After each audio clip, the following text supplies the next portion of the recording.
Enfin! Enfin, vous y arrivez à faire un épisode de double segment où les deux segments arrivent à être de qualité appréciable. Ça fait plaisir, je vous jure. C'est la première fois que ça arrive, la première fois que je me sens à peu près satisfait par les deux segments, même si c'est un petit peu juste pour le second, mais quand même, ouais, il y a un beau niveau au-dessus de la merde que j'ai toujours quand il y a un bon demi-épisode et que le demi-épisode à côté est pas aussi bon que ça. Donc ouais, ça fait plaisir. Voilà, c'est ce que je tiens à le dire. Ce serait cool que vous en fassiez plus des comme ça, hein. Même si bon, à nouveau, je trouve qu'il y aurait moyen de faire un petit peu mieux dans la mise en scène. Parce que voilà, c'était vraiment pas mal du tout les deux segments. Il y avait des choses à redire dans comment sont amenées certaines choses, surtout dans le second. Donc ouais, on va commencer avec le premier demi-épisode sur Marco qui est en train de chercher s'il reste des places pour un espèce de marathon de film de, comment il s'appelle, Mackie Hand, c'est ça, Mackie Hand, une espèce de Chuck Norris, Bruce Lee, truc muche. Et malheureusement, toutes les places sont prises. Alors c'est pas super, mais c'est là que Tom apparaît et propose de sortir ensemble, de passer un petit moment ensemble avec Marco, pas avec Star, donc ça surprend un petit peu. Et oui, Star apparaît qu'une petite minute dans cet épisode, dans tout l'épisode globalement, parce qu'elle apparaît pas du tout dans le second segment. Et je pense que c'est peut-être pour ça aussi que c'est réussi. C'est assez dingue à dire, mais honnêtement, les épisodes qui ont le plus de chances d'être réussis, c'est ceux où on se centre pas sur Star. Et pas seulement parce que, comme je l'ai dit, j'ai du mal avec le caractère qu'on lui donne et le fait qu'elle est pas foutue d'évoluer de son comportement de gamine, mais aussi parce que on n'arrive pas à créer des scénarios un tant soit peu saisissants et un tout petit peu réfléchis, sérieux autour d'elle. Bon, à quelques exceptions près, hein, comprenez-moi bien, il y a quelques épisodes où ça passe bien hein, autour d'elle, surtout dans la saison 1. Dans la saison 2, j'attends encore. Hein. Dans cette saison 2, j'ai pas eu une seule putain d'histoire centrée sur elle que j'ai trouvé vraiment satisfaisante. Hein, donc, j'ai temps de voir. Mais voilà, c'est assez dingue à remarquer, quoi. Il faut que Star soit pas impliqué pour que ça ait beaucoup plus de chances de marcher. Hein, c'est extraordinaire, quoi. En tout cas, ouais, quoi. Il invite Marco à ce marathon comme ça, Tom, parce que bon, il semble être lui aussi un fan. Et au début, Marco, il est assez suspicieux, il se dirait, vraiment, ça cache pas un petit peu quelque chose, mais malgré tout, il le suit. Ils ont des petits moments qui sont assez sympathiques à voir, oui. Ils nouent un petit peu des liens sur leur passion commune. Il y a un moment donné, il y aura des mecs en voiture qui viendront se moquer du véhicule de Tom. Et je sais pas ce qu'ils ont, ces types, quoi. Ils voient une calèche tiré par un cheval squelette en feu, et ils se disent, tiens, si on se moquait du conducteur de ce véhicule-là. Si on faisait nos malins avec notre grand cabriolet, je sais pas exactement ce que c'est comme voiture, je m'en bats les couilles des marques de voitures, alors là, ne me reprenez pas là-dessus, je m'en bats les couilles, il dit, ouais, on va se moquer de lui, on va lui faire voir, celui-là, quelle personne ferait ça, merde. Voilà, il faut vraiment que je me fasse à l'idée que tout le monde accepte nonchalamment ce genre de truc surnaturel dans notre monde terrestre, même si techniquement ça devrait pas être le cas, vu qu'on appuie, on insiste sur le fait que c'est censé être des trucs exceptionnels, mais bon, voilà, c'est courant pour les gens maintenant, voilà, c'est histoire de dire.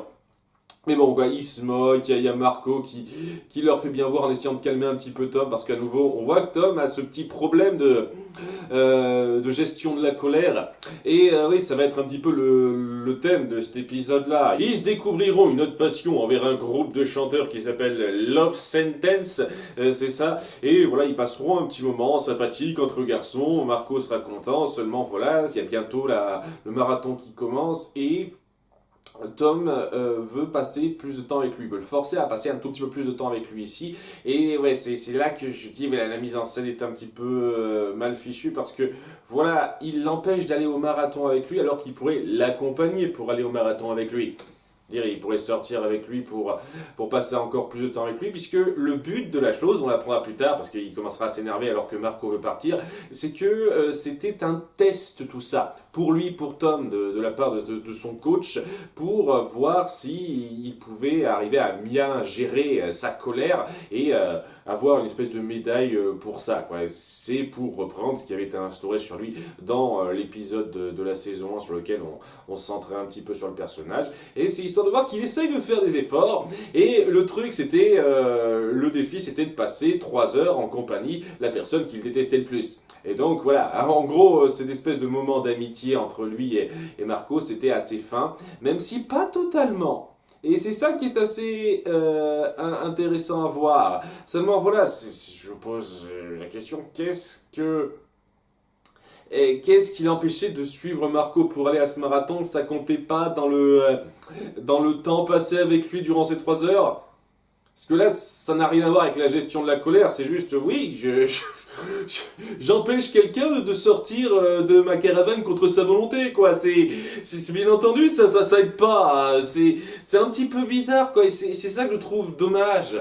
Vous auriez pu mettre en avant cette espèce de révélation comme quoi c'était un test qui passait sans forcer à ce point la révélation, quoi. Sans forcer à ce point le conflit de fin qui énerverait Tom. Et c'est dommage. C'est vraiment dommage que vous ayez mis en place ça comme ça, dévoilé ça comme ça. Ça gâche un petit peu le truc, je trouve. Enfin bon, là, il y a son coach qui avait observé tout ça parce qu'il était déguisé en tigre blanc. Et alors là, ne me demandez pas comment ça marche, la magie, tout ça. Ça c'est pas bien passé pour Tom. Marco le vit très mal parce que bon, c'était tout faux pour lui maintenant, au bout du compte. Et voilà, j'ai été stupide de tomber dans le panneau. Et ils ont ce petit moment qui est à la fois un peu touchant et un peu drôle où ils reprennent une chanson de leur groupe préféré parce que là, ça c'était pas fin, c'était pour de vrai. Ils sont tous les deux fans du groupe. Et où les paroles collent un tout petit peu à ça, en ayant une connotation bien entendu amoureuse. Je suis quasi certain pour de bon avec cet épisode qu'il existe des tas de fanarts entre ces deux-là.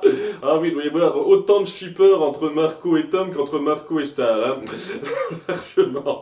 Encore si ça se trouve, même pas besoin de shipper Marco et Star, à la fin ils finiront ensemble. Je ne sais pas, hein, ça.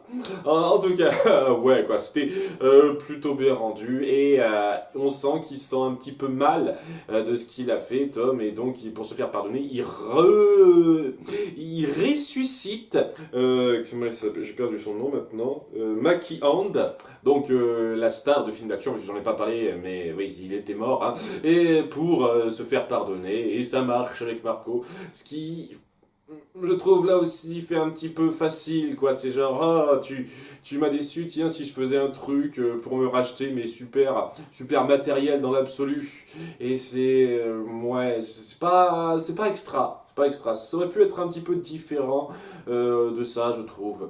Mais bon, voilà, c'est histoire d'appuyer qu'il regrette ce qu'il a fait. Il a quand même envie de se racheter auprès de Marco. Et ça se termine plus ou moins là, avec, bon, un petit gag de fin, c'est pas génial, je trouve, où ils se rendent au marathon, seulement étant donné qu'il a brûlé les billets, ils se disent que étant donné qu'ils ont le vrai acteur, avec eux ça marchera, mais non, hein, ça marche pas, incroyable. Et donc ils vont surtout assister au spectacle de Mackie Hand, donc le cadavre assez dégarni encore, hein. Je veux dire il est encore en vie mais c'est surtout du squelette, hein. En chair et en os, mais on voit pas mal l'os surtout, quoi. Et ouais, je sais pas pourquoi ça marche qu'à moitié, j'imagine que c'était trop puissant pour lui, il a pu le faire que partiellement, Tom sans doute. Et quoi, ils assisteront donc à Mackie Hand qui lutte contre les gardes de sécurité et oh c'est cool, il sait bien se battre, tandis que ils reconnaîtront qu'ils ont des choses en commun qui peuvent s'apprécier, mais qui se détestent quand même un petit peu. Ce sont des frenemies, comme on dit. Et ouais, c'est plutôt bien rendu. Comme je l'ai dit, il y a des choses qui auraient pu être mieux mises en scène. C'est dommage, mais globalement, j'apprécie ce développement entre Marco et Tom. Et oui, ça rend, une fois de plus, Tom assez complexe. On voit qu'il essaye de bien faire, même s'il a du mal à avoir de la considération pour Marco. Mais voilà, ce qu'il fait, c'est quand même pour essayer de prouver qu'il peut gérer sa colère, pour prouver se montrer un peu meilleur qu'il ne l'est, quoi. Il essaye de faire un travail sur lui-même, et il y a ce travail qui se montre, même si c'est pas les actions les plus efficaces à faire, je trouve, dans la mise en scène, il le montre, et c'est ce qui rend le personnage très intéressant. En toute sincérité, ouais, c'est le personnage secondaire le plus sympathique, le meilleur personnage secondaire de la série pour moi, hein, Tom. Ça, pas photo, hein, pas photo du tout. Donc ouais, vivement qu'on ait d'autres épisodes sur lui. C'était vraiment sympa à suivre comme demi-épisode. Et le suivant était sympa aussi, pas autant, mais restait quand même un petit peu sympa. Puisque ce coup-ci, on va suivre Krapotoro qui continuera son enquête avec le champ de maïs et l'espèce de trou magique dans le dôme qu'il protège. Alors ouais, ça va, il y a quand même pas mal de petites questions qui se posent lorsque je regarde ce demi-épisode et qui me gêne un petit peu. D'une part, il en a pas parlé à personne de ça, Krapotoro. Il en a pas parlé à Star. Je pige pas.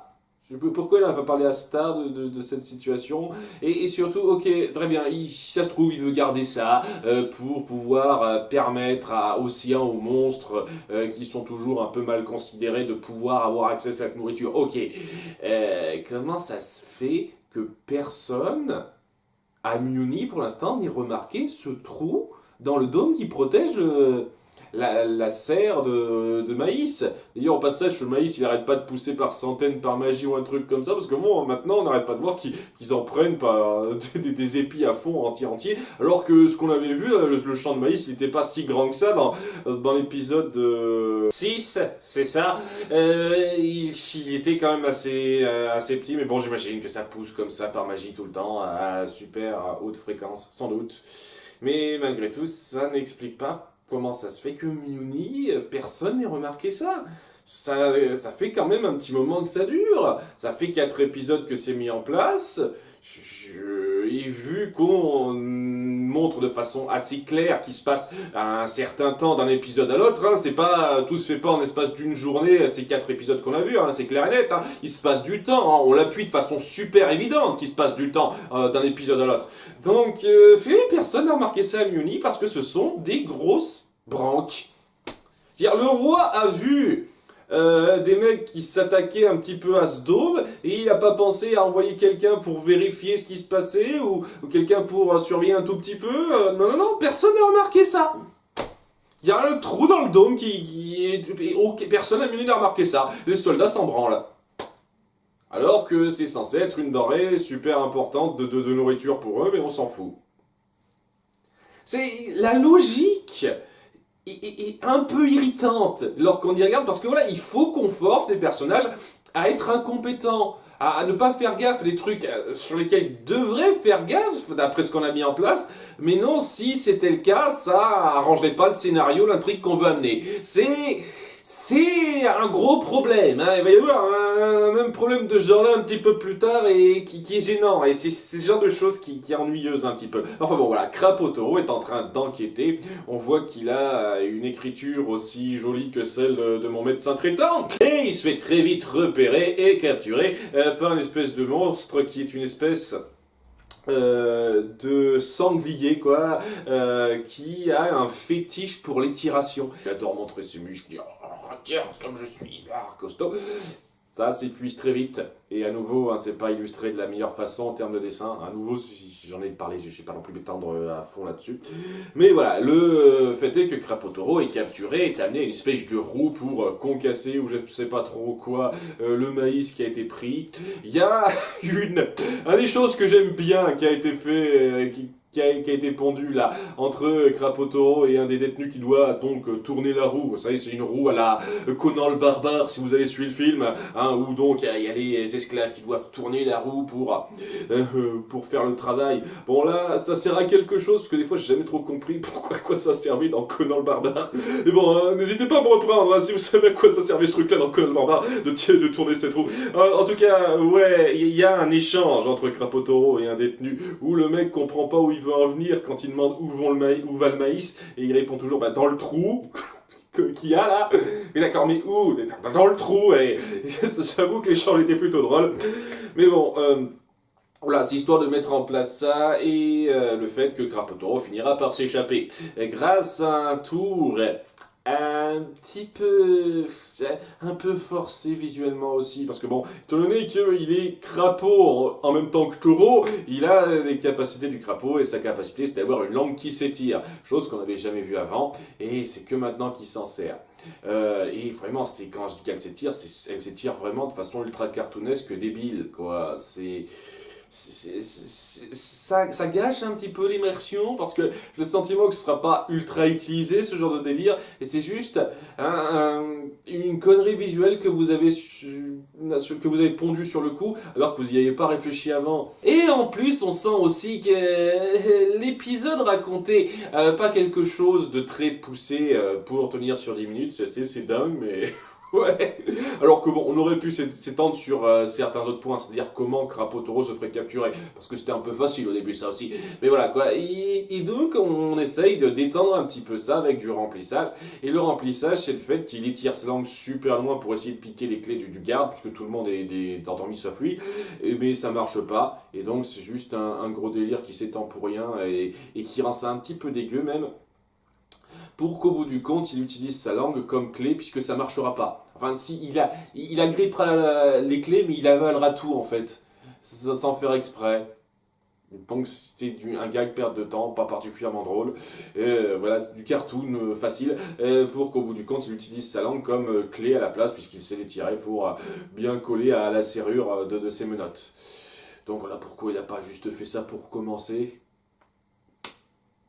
Je sais pas. Voilà, je sais pas. C'était un petit peu de la perte de temps, quoi. Mais bon, ça, allez pas croire que c'est gravissime, c'est un détail, mais voilà, il y a beaucoup de détails comme ça qui viennent un petit peu, qui empêchent cet épisode d'être aussi bon qu'il le devrait, parce que cet épisode est quand même sympathique. Ce demi-épisode. Donc, ouais, il s'enfuit, il observe certains trucs qui sont mis en place avec donc le maïs qui a été concassé en poudre, en purée, je sais plus exactement comment il dit ça. À nouveau, mon anglais est pas parfait non plus, donc je sais pas non plus.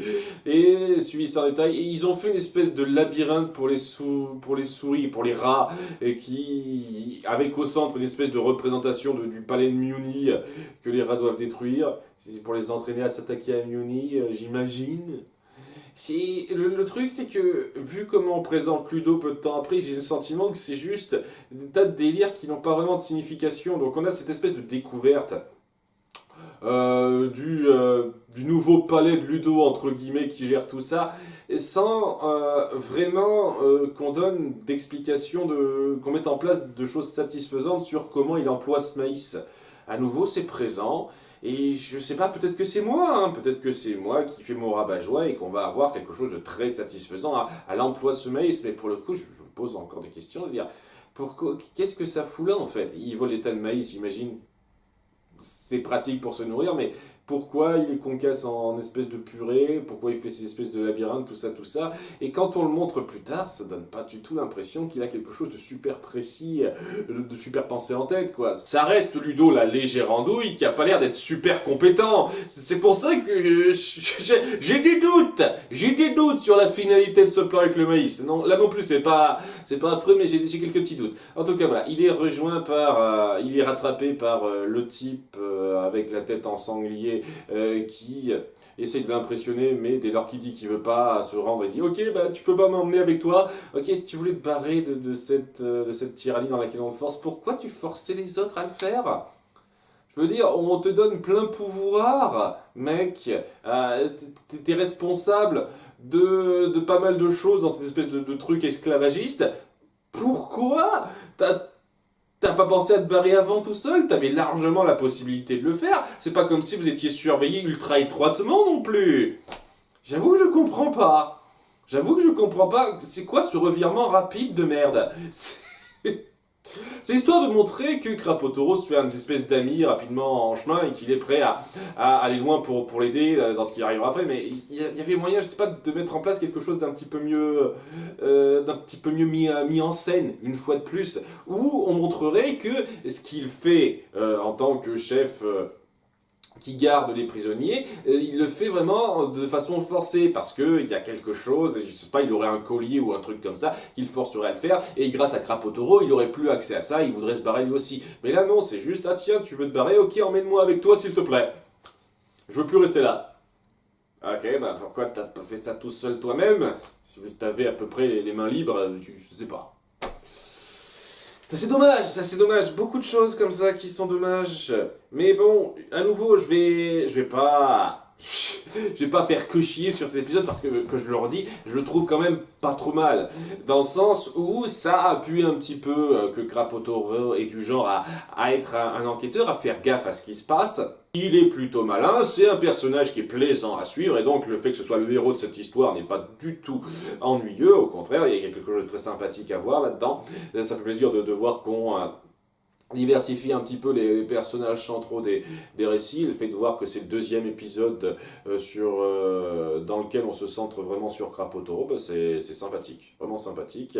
Et le fait est que au bout d'un moment, ils finiront par tomber sur Ludo, qui a toujours du mal avec sa baguette magique, comme on l'apprendra un peu plus tard, mais à ce moment-là, comment il a réussi à servir tous ces gens, alors s'il a encore du mal à manipuler sa baguette magique, ces genres de choses, j'ai un peu de mal à saisir la finalité. Si vous n'êtes pas fichu d'être cohérent avec le niveau de compétence de vos personnages, ok, très bien, il a asservi tous ces gens-là, il a mis en place tout son système. Ah, dites qui maîtrise à peu près sa baguette, merde! Dites pas que ça vient comme ça, il sait pas trop comment ça marche, et merde, c'est stupide! Je suis désolé, c'est stupide! Faites en sorte qu'il se débrouille correctement! Pas génialement, et on va dire qu'il a encore de la marge, mais faites en sorte qu'il se débrouille correctement. Ça aurait rien changé avec ce qui va se passer après. Si vous aviez juste dit qu'il savait manipuler sa baguette acceptablement, Ludo. Ce qui n'est pas le cas, c'est vraiment dommage, c'est vraiment dommage. Enfin bon quoi, il y a Crapotoro qui est étonné de voir que Ludo est vivant. Oh, vous êtes vivant et oui apparemment il discute pas beaucoup avec Star semble-t-il parce que voilà Star l'a pas prévenu pour ça. Mais bon apparemment Star n'a prévenu personne concernant Ludo puisque personne n'est sur le qui-vive par rapport à sa Muni ou quoi que ce soit.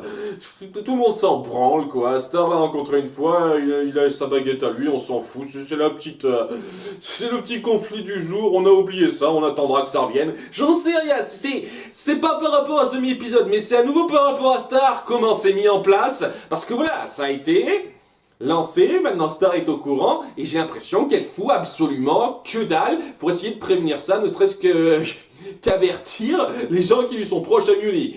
À nouveau, donnez-moi tort! Donnez-moi tort, dites-moi dans un épisode futur qu'elle a prévenu ses parents, que Muni est au courant, mais la façon dont c'est montré, là, la façon dont on joue là-dessus, ça donne pas une seule seconde l'impression que Star y a pensé.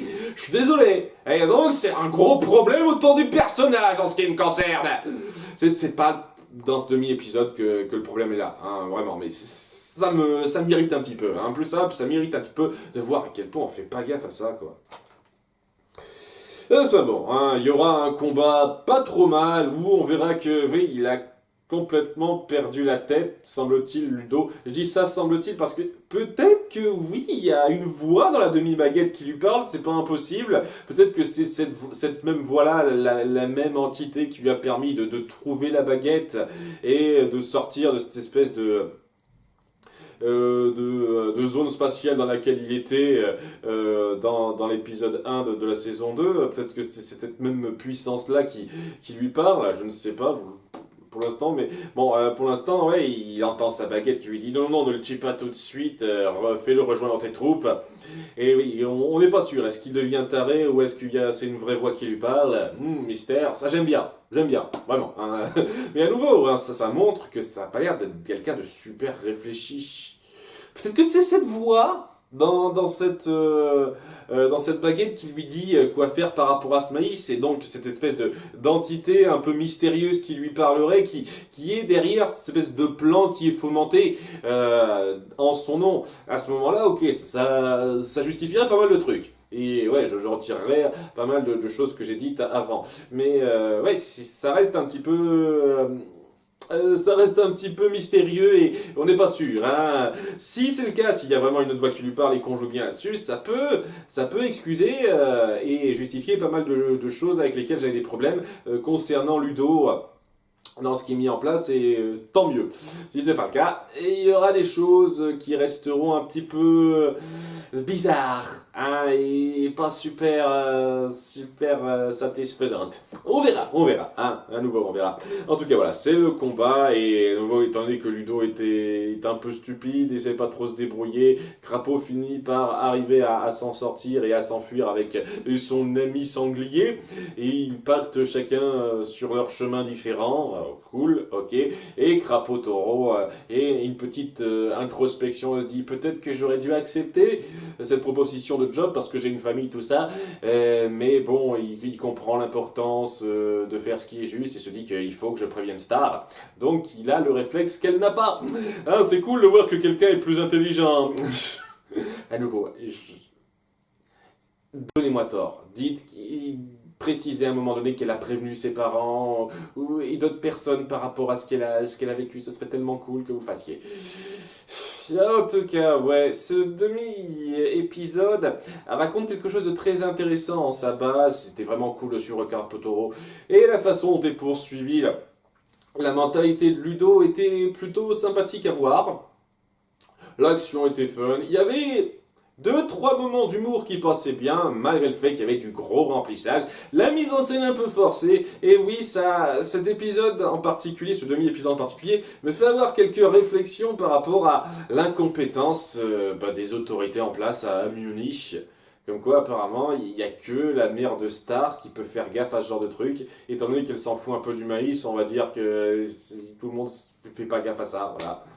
Ce genre de truc qui est un petit peu gênant parce que voilà, il faut mettre en place le fait que les autorités en place sont incompétentes de façon à justifier le scénario et ça a toujours été une de mes bêtes noires, ça. Hein. C'est un des pires clichés du cinéma, de la télévision pour moi. Les autorités sont incompétentes. Et ça appuie de façon assez claire cet épisode-là. Voilà.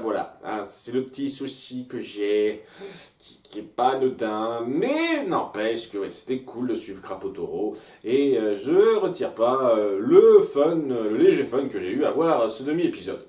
Un épisode sympathique, donc globalement. Avec des personnages qu'on étend un petit peu, qui sont plus développés en Tom et Crapaud Taureau, et c'était sympathique de voir ça. Et oui, c'est vraiment deux personnages que j'arrive à bien apprécier, contrairement à Star depuis quelques temps, donc j'avoue que ça marche bien aussi, ça marche bien. Ce sont des scénarios suffisamment intéressants, malgré leur grossièreté de mise en scène, pour mériter d'être appréciés, vraiment, pour moi. Donc cool, ça fait plaisir d'avoir des épisodes comme ça. Et j'attends de voir des épisodes qui sont vraiment en haut du panier, qui sont vraiment génialissimes, parce que c'est pas non plus à ce niveau-là, faut pas exagérer, mais c'était vraiment sympa, voilà. Ça fait plaisir de voir ça, j'espère que ça va pas retomber. J'ai le sentiment que oui, ça va retomber malheureusement. Mais bon, c'est quand même cool d'avoir un épisode comme ça de temps en temps. À bientôt pour l'épisode 11, bye.